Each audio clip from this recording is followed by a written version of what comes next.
بسم اللہ الرحمن الرحیم۔ سورۃ البقرہ۔ فویل آ گیا چوتھی جماعت۔ کتنی جماعتیں ہیں؟ تین، چوتھی فویل للذین یکتبون الکتاب۔ فویل لاکھ لعنت ہے، بڑی بربادی ہے واسطے ان کے یکتبون الکتاب جو لکھتے ہیں الکتاب بدل سدل کر، کتابیں، کاپیاں، رجسٹر۔ فویل بڑی بربادی ہے واسطے ان کے۔ یہ آ گیا جناب چوتھا طبقہ، مصنفین یہود، علماء یہود، مصنفین یہود۔ اللہ فرماتے ہیں فویل، ان کا استقبال ہی ویل سے کیا۔ یہ جو مصنفین یہود اور بڑے علماء یہود تھے، ان کا استقبال کس سے کیا؟ ویل، اخلاق کے خلاف تو نہیں۔ ویل کا معنی لاکھ دی لعنت، لاکھ دی لعنت ہے بے ایمانو۔ فویل نری بربادی، نری لعنت ہے، للذین واسطے ان کے یکتبون الکتاب جو لکھتے ہیں الکتاب۔ الکتاب، ہاں بھائی، الکتاب کا معنی کاپیاں، الکتاب کا معنی کتابڑیاں، اپنے نصاب بدل سدل کر، بے ایدیہم اپنے ہاتھوں سے۔ تو کتاب تو ہاتھوں سے لکھی جاتی ہے، یہ کنایا ہے کذب سے، اپنی طرف سے لکھتے۔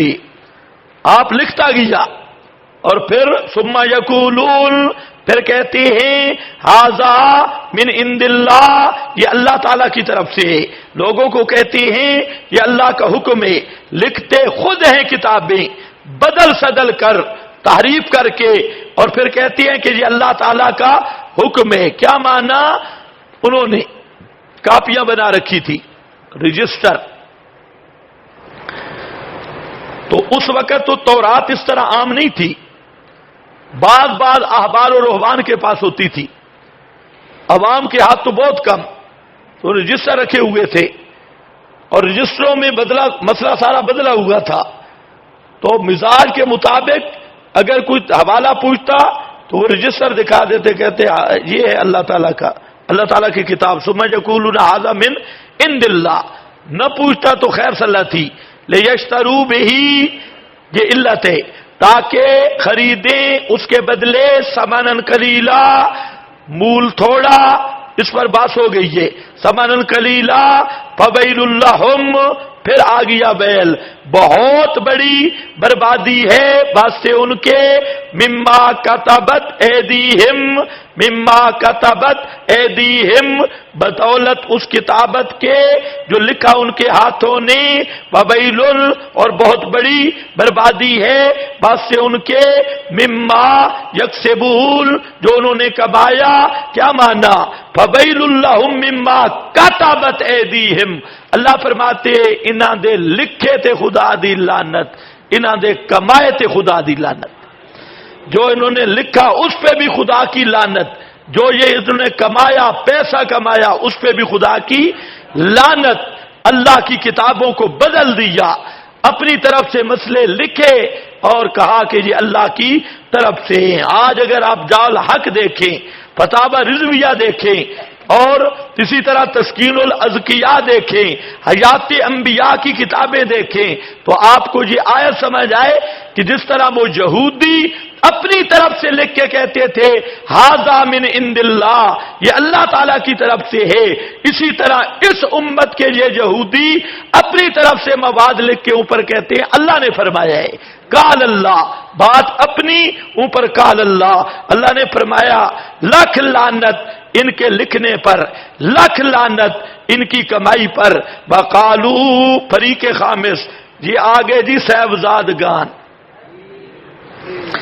پانچواں طبقہ یہودیوں کا صاحبزادے ہیں۔ ہمارے استاد حضرت شیخ الحدیث و تفسیر حضرت مولانا عبدالسلام صاحب رحمت اللہ تعالی علیہ، وہ ایک جملہ کہتے تھے، فرماتے تھے اعوذ باللہ من تانگا بان و گاڑی بان و صاحبزادگان حاضر زمان، اعوذ باللہ من تانگا بان و گاڑی بان و صاحبزادگان حاضر زبان. آ گئے یہودیوں کے صاحبزادے نرے نکھٹو، نرے کام کے نہ کاج کے، دشمن اناج کے. آ گئے اے جی میرا دادا مولوی، میرا ابا مولوی، میرا نانا مولوی، فلانا بزرگ آ گئے سارے. اللہ نے ان کا ذکر کیا. اور اللہ کی شان یہ ہے ہر دور میں جتنی صاحبزادوں نے بربادی کی ہے، صاحبزادوں نے، صاحبزادہ اگر کوئی نیک نکل آئے تو یہ خرق عادت ہے اور اس بزرگ کی کرامت ہے. یہ جتنے گدی نشین بیٹھے صاحبزادے پیر دا پتر پیرے. پہلے یہ بریلویوں میں بات تھی، پیر دا پتر پیرے. پیر یہ مادر زاد ولی ہے، مادر زاد. پیر دا پتر پیرے، ابا پیر. اور نہیں اور نہیں، ولایت اور علم نسب پہ نہیں چلتا. ولایت اور علم نسب پہ نہیں چلتا کہ مولوی کا بیٹا اور بزرگ کا بیٹا، مولوی کا بیٹا، یہ نسب پہ کام نہیں چلتا. اگر نسب پہ چلتا تو نوح پیغمبر کا وارث کنعان بنتا. کچھ سمجھو میری بات. اس لیے آج بھی یہی خرابی ہے، جس جماعت پر صاحبزادوں کا قبضہ ہو، ای خیال است و محال است و جنون، کہ وہ چل سکے، صرف ان کو مان ہوتا ہے، فخر ہوتا ہے، میرے ابے نے یوں کیا، میرے دادے نے یوں کیا، میرے نانے نے یوں کیا. اس سے پوچھ بھئی تو نے کیا کیا؟ تلک امت لہا ما کسبت، تو نے کیا کیا؟ تو یہ ہوتے ہیں صاحبزادگان. اللہ کرے میرے ساتھ ناراض نہ ہو جائے. ہاں تو آپ کو پتہ نہیں، آپ ذرا بریلویوں کی گدیوں کی تفتیش کریں، شیعت کے. ان کا تو قانون ہی ہے امام کا بیٹا امام. یہ ساری رسم چلی وہاں سے، امام کا بیٹا امام، ان کا پیر کا بیٹا پیر، گدی نشین کا بیٹا گدی نشین، عالم کا بیٹا عالم. نہ بابا نہ، علم نسبی وراثت پہ نہیں چلتا. ہاں کچھ خوارق بھی ہے جو صحیح مشن کو سنبھالے، وہ مستثنا ہے. لیکن جہاں ذرا دیکھو صاحبزادے آئے، وقالوا لن تمسنا النار، فریق خامس صاحبزادگان کی حالت. قالو کہا انہوں نے، لن تمسنا النار، ہرگز نہیں چھوئے گی ہم کو آگ، ہرگز نہیں چھوئے گی ہم کو آگ. الا ایاما معدودہ، مگر چند گنے ہوئے دل، ایامن معدودتن، انگلیوں پر گنے ہوئے دل. قل اتخذتم اتخذتم اتخذتم اتخذتم، قل اتخذتم، کیا تم نے،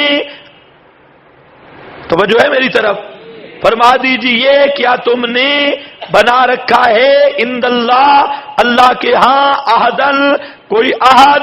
اس عہد سے مراد کیا ہے؟ عہدن بالتوحید. از ابن عباس و ابن مسعود المعالم التنزیل، روح المعانی، سب تفسیروں والوں نے لکھا کہ جہاں عہدن سے مراد ہے عہدن بالتوحید. وہ صاحبزادے کیا کہتے تھے صاحبزادگان؟ لن تمسنا النار الا ایام معدودات، ایام معدودہ، ہمیں چند گنتی کے دن آگ چھوئے گی. کیوں؟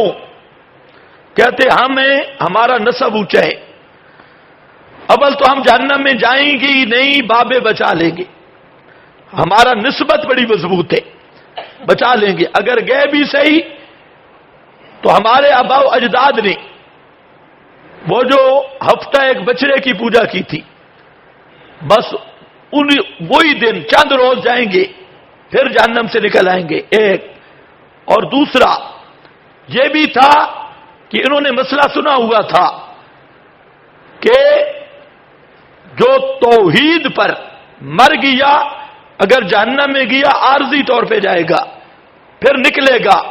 یہ مسئلہ تو ٹھیک تھا، لیکن انہوں نے اس مسئلہ سے غلط مسئلہ سمجھا. انہوں نے یہ کہا کہ جو مرضی کرتے رہو بالآخر جنت میں پہنچ جائیں گے. جو مرضی کرتے رہو، چند روز سزا ہوگی لیکن بالآخر جنت میں پہنچ جائیں گے. زیادہ تر مفسرین نے وہ پہلی بات لکھی کہ ہم صاحبزادے ہیں، ہماری نسبتیں مضبوط ہیں، ہمیں بزرگ بچا لیں گے. وَقَالُوا لَن تَمَسَّنَا النَّارُ إِلَّا أَيَّامًا مَّعْدُودَةً قُلْ اتَّخَذْتُمْ عِندَ اللَّهِ عَهْدًا فَلَن يُخْلِفَ اللَّهُ عَهْدَهُ. کیا تم نے اللہ سے عہد بنا رکھا ہے؟ تم تو کہتے ہو توحید ہی نکلیں گے، تمہاری توحید ہی کوئی نہیں ہے. تم تو مشرک ہو کہ نہیں خلاف ورزی کرے گا اللہ اپنے عہد کی. ام تقولون علی اللہ، کیا تم کہتے ہو پر اللہ کے ما لا تعلمون، جو چیز تم جانتے نہیں ہو. بلا من کسب. وآخر دعوانا الحمد